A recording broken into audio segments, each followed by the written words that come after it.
Very happy Independence Day. Also a very happy Rosh Chodesh. Rosh Chodesh Tammuz is today. It's a special thing that today, on this day that we celebrate the independence of America, we'll also be saying Hallel with bracha. And I know some people on the day of the Zionist Independence Day, the 5th of Iyar, they change the date. I don't understand how that works. It doesn't really make much sense to me. They'll say Hallel with a bracha. But the truth is that if you think about the essential concepts of Judaism and Torah, which are essentially universal, this day, I mean, obviously, either day we're not really allowed to just because of the day say Hallel with a bracha, because you need the Sanhedrin to make a decree like that. And so both are but today happens with Rosh Chodesh, and so our minhag is to say, by Ashkenazim, is to say Hallel with a bracha, even though it's not so simple. But I think certainly justified today. Out the minhag, but we'll put that aside. But the greatness of what America is all about,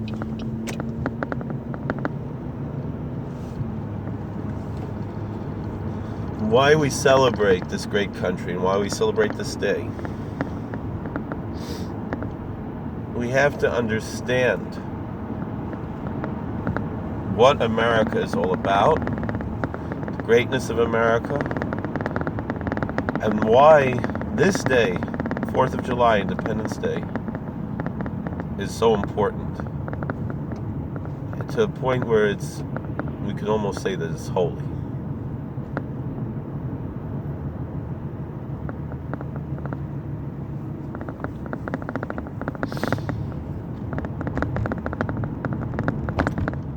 Not exactly holy in the true sense, but it's that there is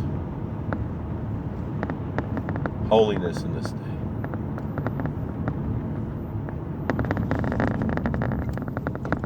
There's something to celebrate. There's something godly in this day.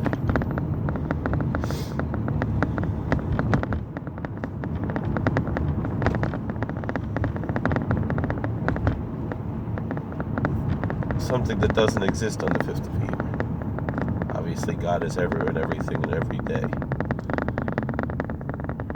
And God is responsible for everything that happens. But what I'm talking about here is the fulfillment of the ideals that we're looking forward to. What we're looking forward to. Zionists, the religious Zionists, will say that the state of Israel is the Reishis Tzmichas Gulasei, that it's the first flowering of our redemption. But the truth is, America is much more of the first flowering of our redemption than the modern state of Israel is. Why? Because the concept that the Torah brings to the world is universal. Is that all human beings were made in the image of God. And then, whereas different idolatrous groups in the past, they all believed that they were the descendants of their gods, and that other human beings were not, therefore. And so they did not believe that all human beings were equal. These beliefs still exist today in certain neo-pagan groups. I know this because I work as a chaplain, and I encounter neo-pagans who believe. Now, they might not necessarily believe that they're superior to others because of that, but some of them do. That's the roots of a lot of these racist and Nazi ideologies. Is this idea that people believe that they're coming from some kind of a divine pedigree that makes them superior to other races. That's a false, idolatrous, pagan idea. The Torah idea, I don't even like this word, to focus on Jewish, but we're thankful that God chose us to be the ones to spread this idea to the world, and that He gave this idea through us, and that He revealed it to our nation. But our nation was one that from the beginning welcomed all. Didn't matter what your ancestry was. Meaning even to the point where if someone had an ancestry that was not fully welcome to marry, they were still allowed to convert and practice our faith and be part of our nation in a certain sense. And by the teachings of our rabbis, we see that today there is no nation that's excluded, because we've lost the identities of the Moabites and the Ammonites who were prohibited from being fully part of the community. And so therefore, all are welcome now. And it's not an issue of race. We've progressed past that. We've evolved past that in a biblical sense, already in biblical times. This is what we're taught. And we've been taught this for a long time.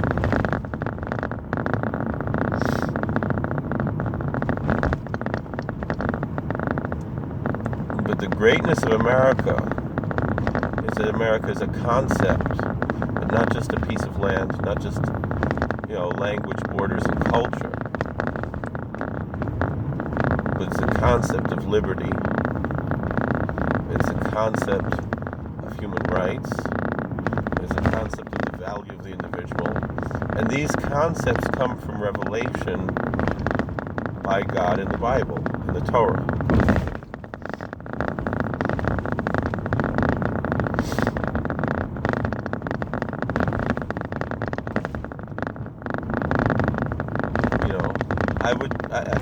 I'll go to the point to say that I would say this is the reason why I was so upset, and a lot of people were not upset about this, but I was extremely, extremely upset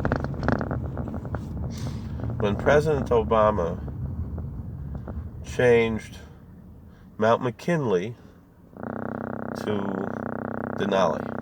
Why? Because by reverting to the indigenous Aboriginal name,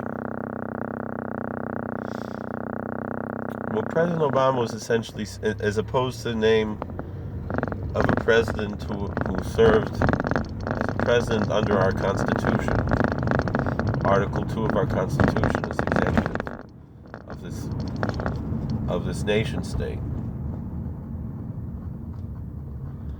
What essentially President Obama was saying was that America is a piece of land like any other land that has its local people, and that's all we are. And that we're a country just like all other countries. But that's not what America is. When America declared independence from King George of England, they declared, Ein lanu melech ela ata. We have no king but you, Lord. We only have one king, and that's our Father in heaven. Our Father, our King, Avinu Malkeinu. And there's no earthly king who has dominion over us. Only the Supreme King of Kings. Meaning we've removed the shackles of human government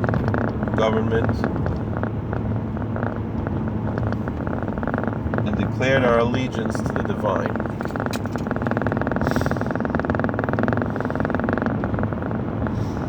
To recognize that all men are created equally, and they're endowed by their Creator with certain inalienable rights of life, liberty, and the pursuit of happiness.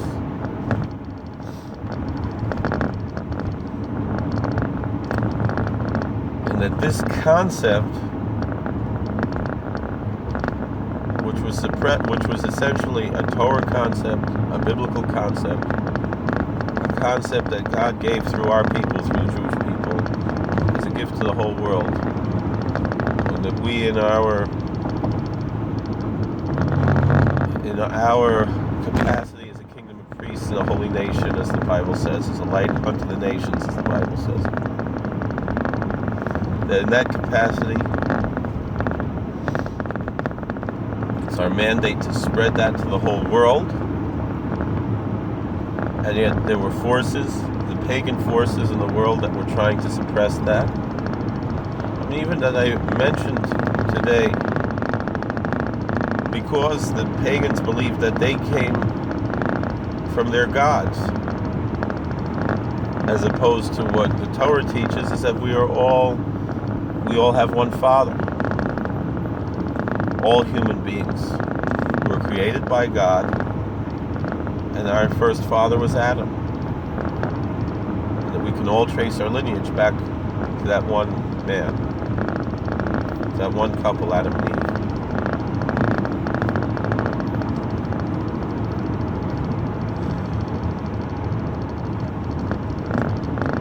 That's an essential concept of the Bible.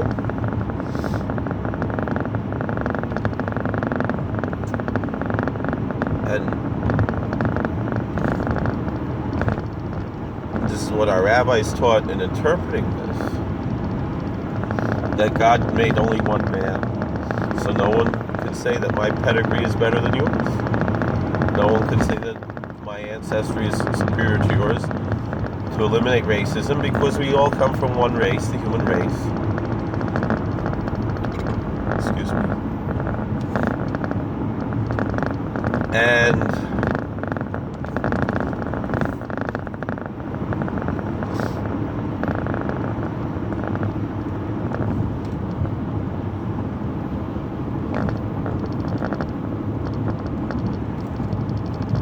because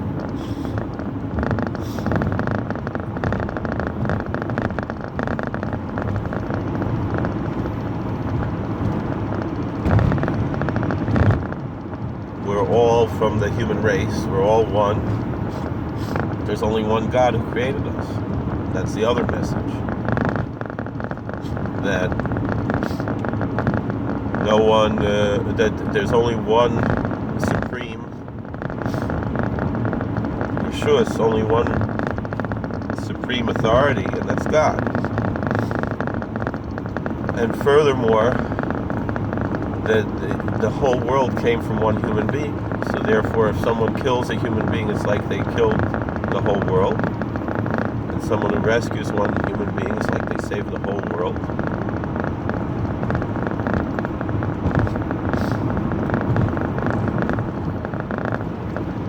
Human dignity. And that's a central concept of the biblical ethos that America was founded on.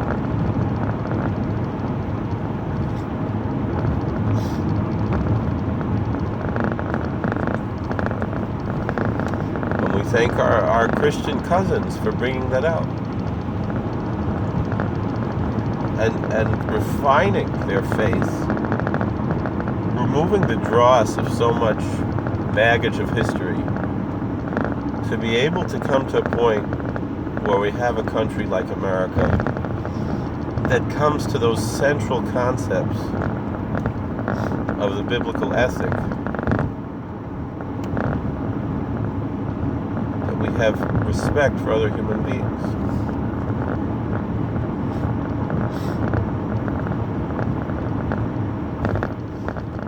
And we have self-respect. And so, when I say this, that I'm dismayed by the changing of the name from Mount McKinley to Denali, I don't mean it in the sense to be disrespectful to the native peoples. Because the truth is that the native peoples recognize mean, I know them, I interact with them. They recognize that their lives are better off today because of the new ways that were brought here to this land, and that we're able to flourish here in this land. But it's not about the land, it's not about the culture, it's not about the language. It's about those central concepts that are higher than this. The central godly biblical concepts. And so a country like Israel that focuses on land and culture and language and ignores those supernal godly concepts in so many ways, or tries to suppress them, or tries to mold them in the image, in the human image, instead of allowing humans to be molded in a godly image, and takes our most sacred concepts and rebrands them.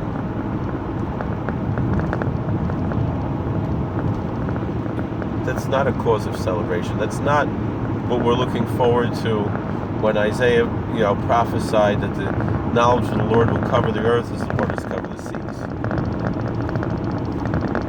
As opposed to the American concept, which is universal. And it's not to say Israel doesn't do nice things for other countries. Sure they do. They're not totally horrible. But they're missing something. And America and its basic concepts are more a fulfillment of these basic biblical Torah values, which Christianity has spread to a certain extent. Again, not perfectly. But those basic core values that didn't exist in other societies.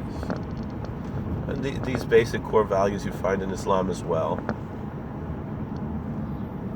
Again, there's baggage. There's baggage in Christianity. There's baggage in Islam. There's baggage in the Jewish community to the point where Jews have abandoned Judaism or watered down Judaism or transformed Judaism into something different than those basic concepts and veered away from that.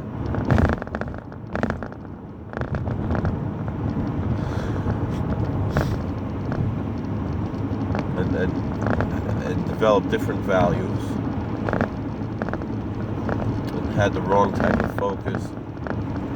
These are things to be cognizant of, to be aware of. So I salute America. Not just, and that's not to say that there's something essentially negative about the land, culture, or language aspects of America. But those are not the central core of America. The central core of America's life, liberty, and the pursuit of happiness. Like Mark Levin talks about, that we shouldn't be speaking as much about nationalism as we do about Americanism. Because nationalism could be anything. But Americanism is unique. And like I saw in the movie that Dinesh D'Souza made, Bono from U2, who was from England. He said that America is an idea that was shared with the whole world. Meaning England is better today because America exists. France is better today because America exists. Israel is better today because America exists. Japan is better today because America exists. India is better today because America exists.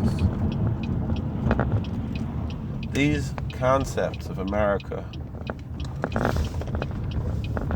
have made the world a better place. We're not there yet. We're not totally perfect. We still have a lot to work on. True. But we're on our way. And I believe that this is truly the first flowering of our redemption, because it's not just a parochial redemption for the Jews to go back to their land, but rather redemption of the whole world, as the Bible prophesied, that all the peoples of the earth shall know that the Lord is God and there's no one else but Him.